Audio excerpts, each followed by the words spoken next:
बड़े उसके जैसा दुनिया में कोई दयालु नहीं होगा मेरे शिव जैसा, बहुत बहुत एडवांस।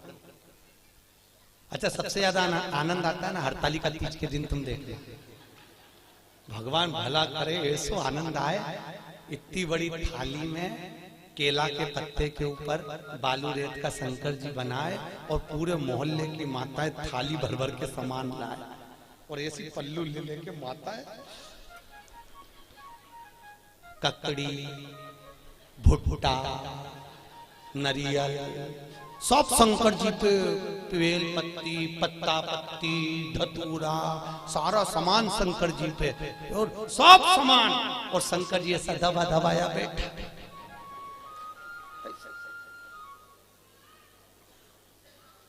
पार्वती जी बोली हटाऊं क्या? शंकर जी बोले धरे रहने दे, अब तो सुबह 4 बजे हटेगा। और ये पूरी रात भजन गाती फिरे, तांबा का हंडा तातो धरो पानी। शंकर जी बोले रहने दे, सुबह से लेकर शाम तक में 25 बार नहवा दी।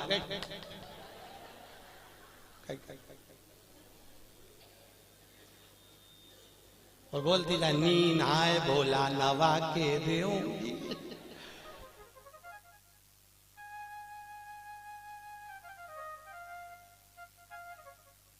इससे ज्यादा आनंद आवे तो कावड़ यात्रा में तुम देखना, और ऐसी भीड़ और लोग कावड़ ले लेके और भगवान पे जो गंगा जल फेंके।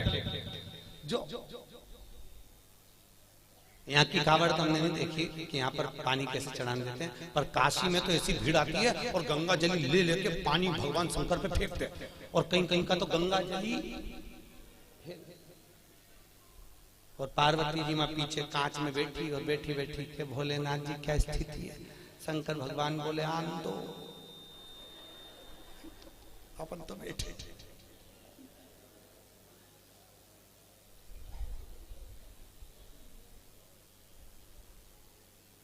बहुत दूर से आए, बहुत।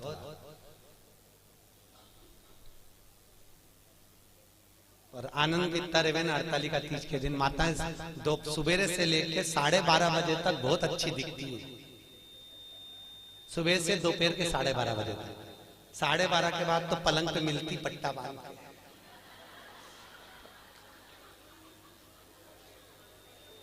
फिर 4 बजे उठती, फिर जाके नहा के बाल, तो भी मुंह पे स्माइल बिल्कुल नहीं रहे, बेचारी ऐसी रहे जैसे मरी हत्या।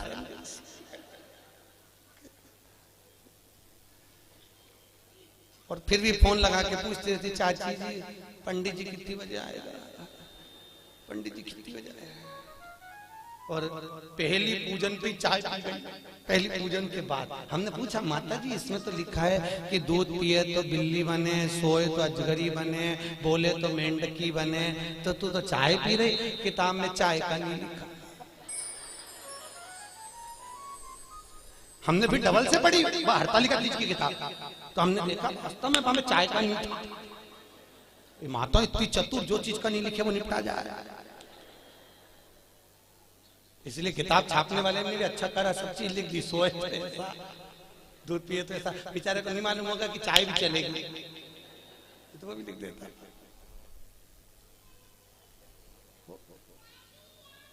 महाराज शिव करुणा सागर, उसके बराबर दुनिया में कोई करुणा नहीं कर सकता। राम जी की सेवा में तो ये भी चाहिए वो भी चाहिए, और कृष्ण की सेवा में भी ये चाहिए वो चाहिए, और शंकर की सेवा में तो पानी चढ़ाओ तो ठीक है, नहीं चढ़ाओ तो ठीक है, नहीं तो यहाँ तो शास्त्र कह रहा है मुझे कुछ भी प्रिय नहीं है। शिव कहते हैं मुझे केवल एक प्रिय है और वो सत्य प्रिय है, इसलिए सत्यम शिवम सुंदरम, मुझे सत्य प्रिय है। इसलिए जो मर जाता है उसको तोप के ले जाते हैं, तो चिल्ला चिल्ला के जाते राम नाम सत्य।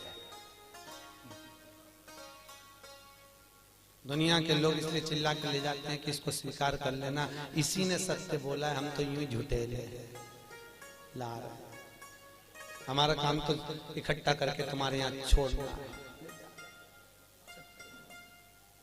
असत्य नाम, सत्यमय जीवन को जियो।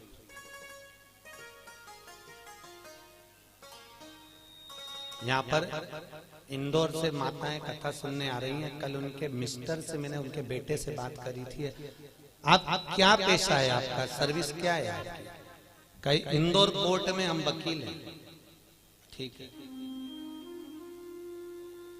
तो पर गुरुजी 4 महीने से कथा, हमने कोर्ट की नौकरी छोड़ दी, हमने वकालत छोड़ दी। हमने पूछा क्यों? शिव महापुराण की कथा में आप बोलते हो कि सत्यमय जीवन जियो और वकील बन जाते हैं, तो इतना झूठ बोलना पड़ता है, इतना झूठ बोलना पड़ता है, परिवार चलाना पड़ता है। आज भी वो माताएं आई हैं, आज भी वो भैया आया होगा कि नहीं आया होगा? आया कहीं? आए? आज भी वो कथा में आया, कहे गुरुजी मैं दूसरी नौकरी कर लूंगा पर झूठ बोलने की नौकरी नहीं चाहिए मुझे, क्योंकि मुझे जाना उसके पास में है, तो मुंह भी उसको दिखाना पड़ेगा। और अगर मेरी जिंदगी, और आपसे भी निवेदन है, तुम झूठ बोल रहे हो अपने परिवार को पालने के लिए चलेगा, पर थोड़ा सा सत्यमय जीवन जी लो। हफ्ते भर में एक दिन ऐसा बनाना जिंदगी में कि आज मैं दिन भर झूठ नहीं बोलूंगा, चाहे मोबाइल हो चाहे परिवार हो, बिगड़े काम बिगड़ जाए पर झूठ नहीं बोलूंगा। अपने जीवन को आज मैं सत्यमय जीऊंगा। केवल सत्यनारायण की कथा कराने से, शंकर पे पानी चढ़ाने से शंकर नहीं मिलेगा भाई। थोड़ा जीवन को सत्यमय जीना पड़ेगा। बहुत जीवन को तुमसे नहीं बनता, स्पष्ट कह दो मेरे से ये काम नहीं बनता, बनता तो करो सत्यमय जीवन जियो, झूठ नहीं, झूठ नहीं। मेरे को आता ही नहीं, जो आता वो आया, सामने आया, जो चीज है वो सामने। सत्यमय जीवन जियो, बहुत अच्छा लगेगा आपको। आपकी जिंदगी में आप सुंदरता प्राप्त करें। सत्यम शिवम सुंदरम, अगर सत्य बोलोगे तो शिव मिलेगा, और शिव मिल गया तो जीवन सुंदर हो जाएगा। क्यों जीना सत्यता में? क्यों जीना सत्य? असत्य के चक्कर में एक गांव के पंडित जी मर गए, बहुत विद्वान कथाकार, बड़े विद्वान प्रखर, और मर गए तो नरक में चले गए। अब गांव के 2-4 लोग और मर के नरक में गए, तो नरक में गए तो पंडित जी मिल गए। तो गांव के लोगों ने कहा पंडित जी तुम तो हमारे गांव के इतने विद्वान पंडित जी थे, तुम तो खूब पूजन पाठ करते थे, फिर नरक कैसे चले गए? पंडित जी बोले ये मैं खुद नरक नहीं आया, पत्नी के चक्कर में आया। तो पत्नी ने कहा नरक भेज दिया तुमको? वो रोज तैयार होके आके मुझसे पूछती थी मैं कैसी लग रही, तो मुझे रोज कहना पड़ता था तू बहुत जोरदार लग रही, भले वो बेकार दिखे पर कहना तो अच्छा। तो ये झूठ बोलने के चक्कर में, तो माताओं से निवेदन है आधे से ज्यादा पति तो तुम्हारे चक्कर में नरक जा रहे। जी जियो, तुम लोग पूछो ही मत करा करो कि मैं कैसी लग रही। और कहीं का पड़ गया एक आध माथा तो एक वो कहे ना, एक कहावत है ना, एक पति तैयार हो रहा था और पत्नी सज धज के, वो पति ऑफिस जा रहा जूता पहन के, और ये वहां आके खड़ी होगी, ए जी मैं कैसी लग रही, मैं कैसी लग रही? पति जूता बांध के जा रहा था ऑफिस, बेचारा बैग उठा के, फिर पूछा बोला तो सही में कैसी लग रही? पति बोला ऐसी लग रही जैसे हरी घास में भैंस चल रही।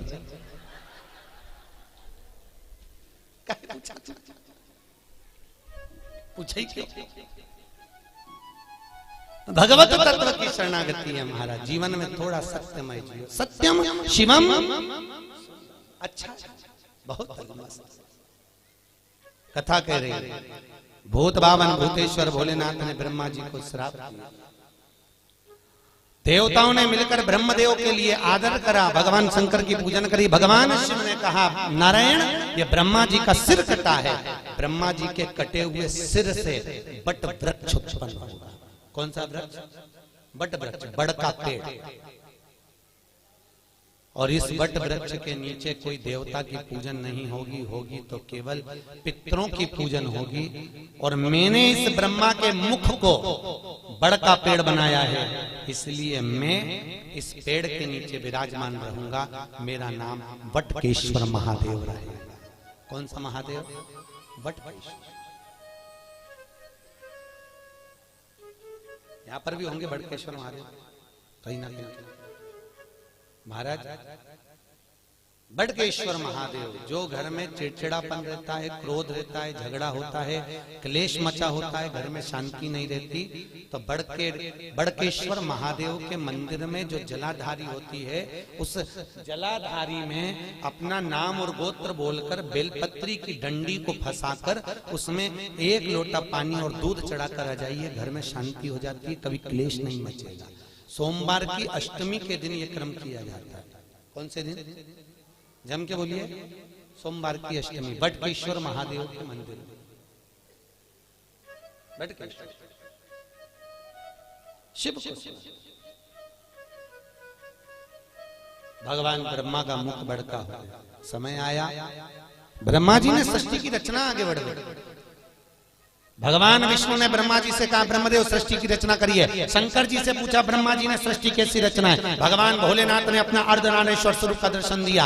आधा पुरुष आधा स्त्री, आधा शिव आधा पार्वती के रूप में भगवान दर्शन दिए और कहा, इस रूप को ब्रह्मा जी देख लो और ऐसी सृष्टि की रचना कर दो। आधे पुरुष आधे स्त्री बना दो। ब्रह्मा जी पुरुष और स्त्री का निर्माण कर रहे थे। उन्होंने कहा, शंकर जी ने कहा आधा पुरुष आधा स्त्री बना दो, तो ब्रह्मा जी ने दोनों को भेले करके बना दिया। शंकर जी और पार्वती जी का जो स्वरूप का दर्शन करा तो पुरुष और स्त्री को दोनों को जोड़कर बना दिया। जैसे जोड़कर बनाया तो ब्रह्मा जी ने चारों तरफ किन्नरी किन्नर उत्पन्न कर दिए। चारों तरफ किन्नरों की सृष्टि हो गई। सबसे पहली पृथ्वी पर अगर कोई सृष्टि की रचना हुई थी तो उसके निर्माता ब्रह्मा, और ब्रह्मा ने अगर पहली सृष्टि रची थी तो वो किन्नर की थी। किनकी सृष्टि थी? जम के बोलिए। किन्नरों की सृष्टि। चारों तरफ किन्नर ही किन्नर हो गए। जब किन्नर किन्नर चारों तरफ हो गए, इतने में वहीं से भगवान शंकर और भगवान विष्णु निकल कर आ रहे थे। भगवान विष्णु ने कहा, चलो प्रभु सृष्टि की रचना हो गई होगी, देख लेते हैं। भगवान नारायण ब्रह्म शंकर जी के साथ जैसे नीचे आए, आकर देखा तो किन्नर किन्नर नजर आए। जैसे ही किन्नरों को देखा, इतने में भगवान विष्णु ठहाका लगाकर हंस दिए। भगवान शंकर को बुरा लग गया। शंकर जी ने कहा, नारायण तुम क्यों हंस रहे हो? अरे प्रभु, ब्रह्मा जी से कहा था सृष्टि की रचना करो, आधे पुरुष आधे स्त्री बनाना, उन्होंने जोड़कर बना दिया, दोनों को पुरुष स्त्री किन्नर बन गए। शंकर भगवान बोले, गलती किससे नहीं होती?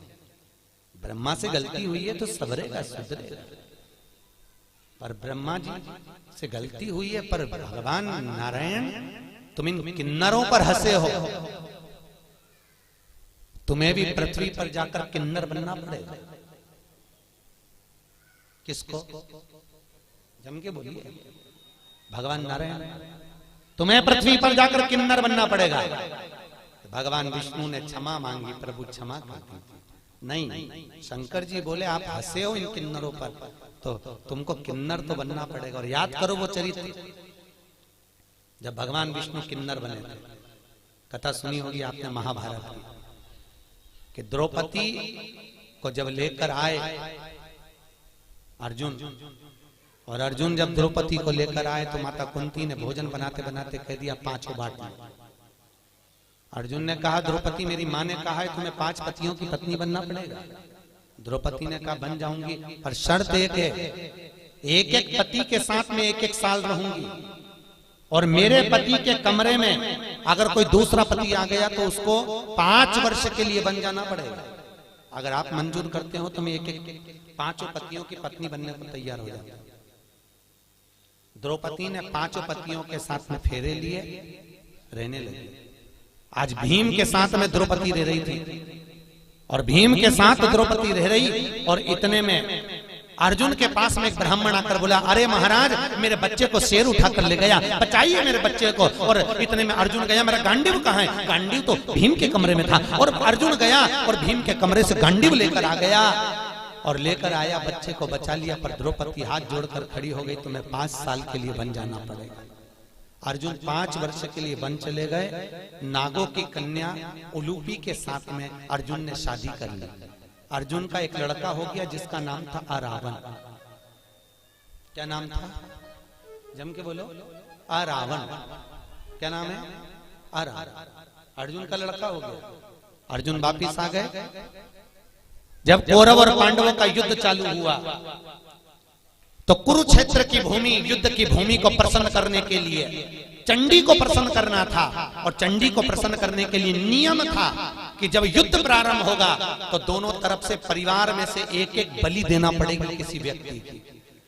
कौरव तो खुश हो गए, हम तो 100 भाई, एक मर गया तो 99 बच जाएंगे, पर पांडवों का क्या होगा, 5 में से एक मर गया, 4 ही बच पाएंगे। भगवान कृष्ण को नींद नहीं आ रही, बेचैनी बनी हुई है। अर्जुन से कहा, अर्जुन तुम 5 में से मैं किसी को मरता हुआ नहीं देख सकता। अर्जुन ने कहा, स्वामी किसी को तो मरना पड़ेगा, बलि तो देना है चंडी को प्रसन्न करने के लिए परिवार का। कौन देगा बलि? एक मरना। अर्जुन याद कर, तू वन गया था तो तेरा लड़का हुआ था, तू जा उस लड़के को लेकर।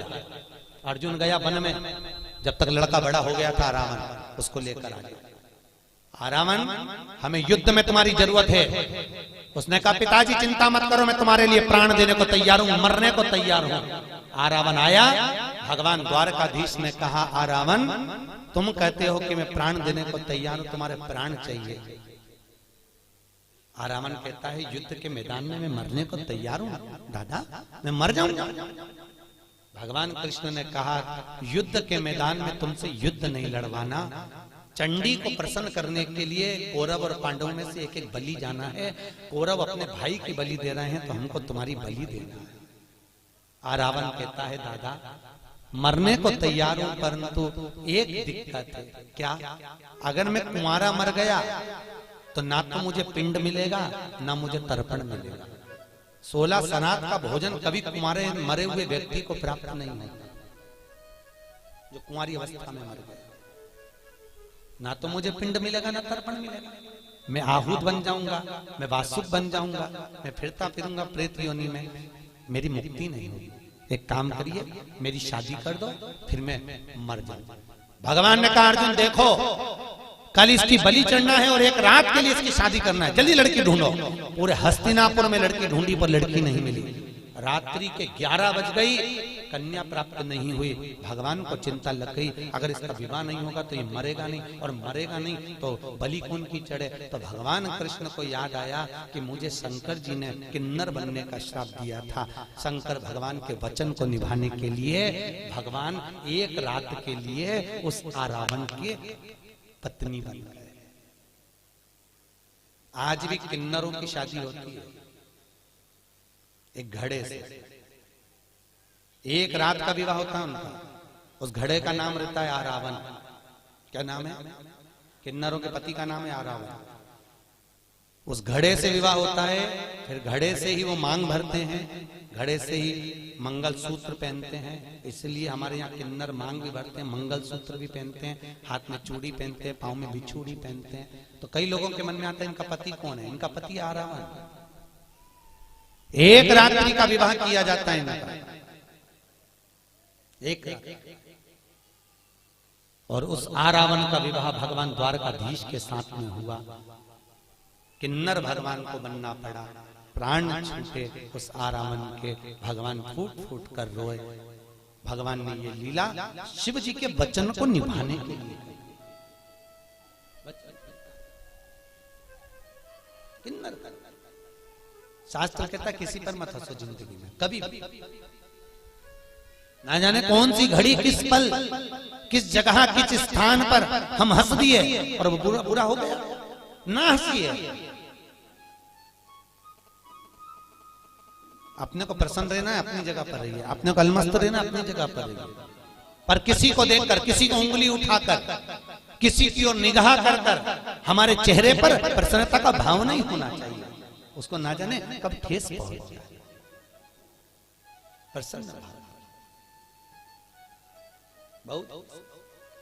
आज ब्रह्मा जी तुमने सृष्टि की रचना ठीक नहीं करी, इसलिए आज भी हिंदू धर्म की रीति है, भगवान शंकर का अर्धनारीश्वर स्वरूप का फोटो मंदिर में लगा सकते हो, आश्रम में लगा सकते हो, पर घर में अर्धनारीश्वर स्वरूप का फोटो नहीं लगाया जाता। शंकर के आधे शिव और पार्वती का स्वरूप। कौन सा स्वरूप? जम के बोलिए, अर्धनारीश्वर। घर में नहीं लगता वो फोटो। अगर आपको लगेगा तो कहीं आश्रम में लग जाए, कहीं मंदिर में लग जाए, कहीं अन्य जगह पर लग जाए, और घर में अर्धनारीश्वर स्वरूप का फोटो नहीं लगाया जाए। अर्धनारीश्वर स्वरूप का दर्शन सृष्टि की रचना का फिर निवेदन करा। ब्रह्मा जी ने अपनी जंघा से मनु और शत्रुपा को प्रकट करा, उन्हीं की सृष्टि आगे बढ़ी। उत्तानपाद प्रियवत कन्या देवहूति प्रसूति आपूति हुई, और कन्या प्रसूति का चरित्र वर्णन किया गया जो दक्ष प्रजापति के साथ में दिया। माता प्रसूति के गर्भ से कई बच्चों का जन्म हुआ, कई बच्चों ने जन्म लिया, पर जितने बच्चे लड़कों ने जन्म लिया उनको देवऋषि नारद ने सत्कर्म में लगा दिया, सबको भजन में लगाया, कीर्तन में लगाया, सबको सत्संग में लगाया। 60 कन्याओं का जन्म हो गया। कन्याओं के जन्म के बाद भी देखो, माता प्रसूति के गर्भ से जितने बच्चों ने जन्म लिया वो सब संस्कारित हुए, सब संस्कार। और फिर निवेदन है, जिस गांव में पानी की कमी होती है वहां की फसल बिगड़ जाती है, और जिस घर में संस्कारों की कमी होती है वहां की नस्ल बिगड़ जाती है। इसलिए नस्ल को सुधारने के लिए संस्कारों का होना जरूरी है। क्या दीजिए बच्चों को? अरे बोलो तो, संस्कार श्रेष्ठ। क्यों कहते हैं कि बच्चों को गीता पढ़ाओ? कहीं के लिए कहते हैं? किस लिए कहते हैं? गीता पढ़ाने पर प्रेशर क्यों दिया जाता है? पढ़ाओ बच्चों को गीता। क्यों? आज घर के बच्चे अगर गीता पढ़ लेंगे तो कल ये बच्चे बड़े होकर कोर्ट में गीता पर हाथ नहीं रखेंगे। अगर आज इन्होंने पढ़ ली है तो कल इनको अदालत पर गीता में हाथ नहीं रखना पड़ेगा। इनको पढ़ाई, इनको संस्कार दीजिए। बच्चों को कार मत दो, क्योंकि बच्चों को कार दोगे तो वो बेच कर खा जाएंगे। बच्चों को संस्कार दोगे तो कारों की भी लाइन लगा देंगे। अगर और कार जब शोभा देती है जब उनमें संस्कार हो महाराज। धन जब शोभा देता है जब आपके भीतर नम्रता हो साहब। मालूम पड़े पैसा बढ़ गया और अभिमान बढ़ गया, अहंकार बढ़ गया तो भगवान भी कहते हैं बढ़ने दो, बढ़ने दो। होता है, कई लोग कहते हैं महाराज हमारा पड़ोसी कभी अगरबत्ती नहीं लगा, हमारा पड़ोसी कभी मंदिर नहीं जा, और 4 चौगुना बढ़ते चले जाए। भगवान उसको खूब दे दिया, और हम तो रोज मंदिर जाएं, रोज अगरबत्ती लगाएं, रोज दिया बत्ती करें, रोज भगवान के मंदिर में पहुंचे, तो भी हमको दुख मिल रहा, हमें तकलीफ। कहते कि नहीं कहते लोग? हम ही कष्ट में, हम ही परेशान। हम मंदिर जाते हैं, हम मंदिर जाएं तो भी हम परेशान, और हमारा पड़ोसन, हमारी देवरानी, हमारी जेठानी, हमारे रिश्तेदार कभी मंदिर नहीं जाते, तो वो तो बढ़ते करिए, बढ़ते करिए। तो ये चरित्र शिव महापुराण में लिखा है। एक बार भगवान विष्णु देवर्षि नारद के साथ पृथ्वी पर निकले। अच्छे से समझ लेना कि तुम्हें दुख क्यों मिल रहा है, और जिसको भगवान ने दिया तो उसको और क्यों दे दिया। अच्छे से समझ। विष्णु और लक्ष्मी, विष्णु और नारद निकले। निकलते समय नारद जी ने भगवान नारायण से कहा मुझे भूख लग रही है बहुत। भगवान ने कहा मुझे भी भूख लग रही है। सामने सेठ जी का घर है, चल वहां से कुछ खा लेते हैं। सेठ जी क्या पहुंचे, ब्राह्मण का रूप रखा। सेठ जी भिक्षाम देही, सेठ जी भिक्षाम देही। सेठ जी पान चबाते चबाते बाहर निकल कर आए। क्या है? हमें भूख लग रही है महाराज, कुछ होए तो दे दीजिए। सेठ जी बोले तुम्हारा बाप रख के गया जो तुमको दे दो, निकलो यहां से बाहर, फिर ही फोकट का है, चलो। सेठ जी ने धक्के मारकर निकाल दिया। नारद जी भगवान नारायण से बोले प्रभु बहुत घोर अपराध हुआ है, अपना अपमान हुआ है, श्राप दो इसको, देव श्राप। ये सेठ कंगाल होना चाहिए, भिखारी होना चाहिए, देव श्राप।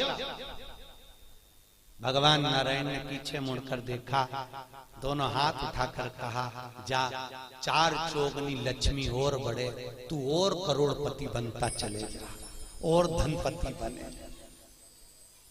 देवऋषि नारद ने भगवान विष्णु को देखकर कहा उसने तुम्हारा अपमान करा, उसने तुम्हें अपशब्द कहा और तुम उसको क्या करो 4 चौगनी लक्ष्मी और बढ़े। वो पहले से तो सेठ है, और सेठ बन जाए। हाँ बनने दे, चल। नारद जी को बुरा लग गया और आगे गए। भगवान के भूख लग रही, क्या करें? सामने एक बुढ़िया का मकान था, झोपड़ा। आवाज लगाया माँ भैया हमको भूख लगी है। माता जी ने आकर आसन बिछाया, बिछाकर कहा मैं तुम्हारे लिए पानी लाती हूँ। पानी लाई। क्या बात है? हमको भूख लग रही है। बूढ़ी अम्मा ने कहा महाराज जी हमारे यहाँ तो कुछ है नहीं, केवल एक गाय है, उसी गाय का दूध मैं लेती हूँ, उसी गाय का दूध बचा है, तुम दोनों ले लो। अभी लाती हूँ।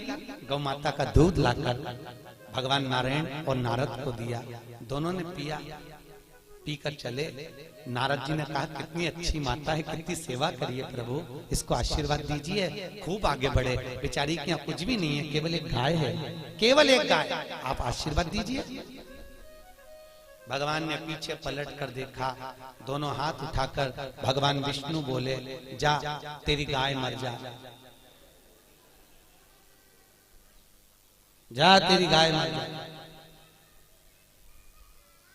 अब पहले से दुखी थी और दुख। देवऋषि नारद को बुरा लगा। नारद जी ने कहा प्रभु जिसको तुमने अपशब्द कहना था उसको अपशब्द नहीं कहा, और बेचारी बुढ़िया ने तुमको दूध पिलाया, बेचारी बुढ़िया ने तुमको पानी पिलाया, और तुम उससे क्या कह रहे उसकी एक गाय और वो भी मर जाए, क्यों? भगवान बोले नारद तू मेरी लीला कभी नहीं समझ सकता, नारद तो मेरी लीला को नहीं समझ पाएगा। नारद ये जो बुढ़िया है ना, ये दिन रात मेरा भजन करती है, दिन रात मुझको भजती है, और अंतिम में इसके जब प्राण छूटेंगे, अगर इसकी गाय जीवित रहेगी तो इसके प्राण उसमें अटके रह जाएंगे। मेरी गाय किसके पास जाएगी, कसाई निकाट दे ना जाने के, तो मैं इसके मरने से पहले इसका जंजाल मिटाना चाहता हूं, इसलिए मैंने कह दिया तेरी गाय मर जा, तुम निर्मल मन से मेरे पास मेरी होकर तो दूसरा जन्म नहीं होगा। और सेठ जी को धन बढ़ने का इसलिए कहा, अभी तेरे पास धन था और करोड़पति बन जा, तू पैसे को जोड़ जोड़ के जब मरेगा तो सांप बन के उसी घर में बैठा रहेगा, मेरे पास तक नहीं आएगा, बैठे और जोड़ और बड़े और बाद में सब बने तो मेरे पास इसको दिया। कई लोग हमको मकान दिखाने ले जाते महाराज, कई लोग जैन साहब, कई लोग मकान दिखाने ले जाते हैं, और मकान दिखाने जब ले जाते हैं ये हमारे बड़े बेटे का रूम है, अच्छा ये छोटे का बेडरूम, अच्छा और ये मंजिले का, अच्छा ये बेटी का, महाराज ये रूम हमारा, अच्छा। और उसी रूम में हॉल में एक छिपकली चिपकी थी। कौन चिपकी थी? छिपकली। हमने छिपकली को देखा तो हमसे जजमान ने पूछा महाराज आप रूम नहीं देख रहे, छिपकली को देख रहे। हमने कहा जैसे तुम कह रहे हो ये मेरा है, उसी तरह छिपकली भी कह रही ये मेरा है।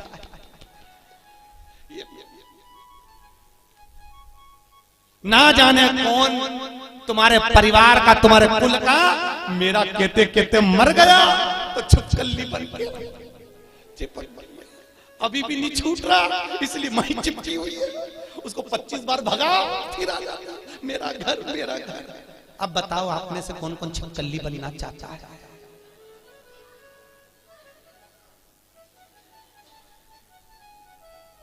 अरे बोलो तरी मोहनपुरा की जीजी हो, अच्छा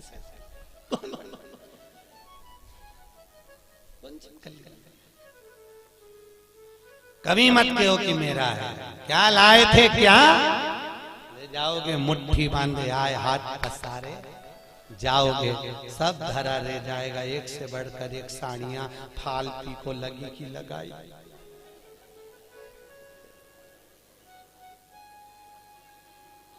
फिर जाते जाते ऊपर से याद आएगी पीली वाली तो पीली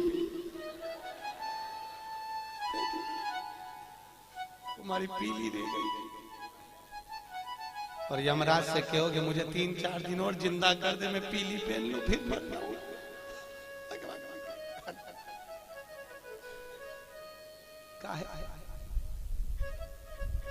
धरी पड़ी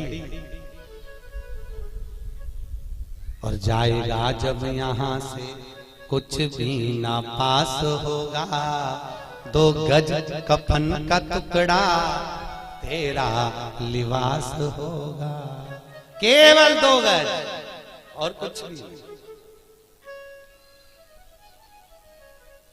कितनी जगह ट्रेन में सफर कराया? अरे बोलो तो जम के, रिजर्वेशन कराया, सीट मिली थी, सोए थे, बस उतनी जगह जिस सीट पे सोए थे और दूसरे की सीट पे चढ़ने की कोशिश भी मत करना, सामान फेंक देगी। उतनी और उतनी सी जगह, और उसके बाद में भी जगत का झमेला। काकी ने ऐसा बोल दिया, चाची ऐसी बोल दी, बुआ जी ऐसी बोल दी, उन्होंने ऐसा बोल दिया, रोए रोए मरी जा रही। और कितना भी रो लो, आखिरी का फोटो में तो स्माइल देना ही पड़ेगा जो दीवार पे टंगेगा। और माला प्लास्टिक के फूल की ऐसी, और डॉक्टर स्माइल देती रहेगी। और वो फोटो के बाद में 16 शराब में नीचे उतरेगा, और नीचे उतर के फिर खीर और पूड़ी को ऐसे मल के चिपकाएंगे, और अम्मा स्माइल देगी, और खीर पूड़ी चिपकी रहेगी पूरी साल। वो खीर पूड़ी इसलिए चिपका देंगे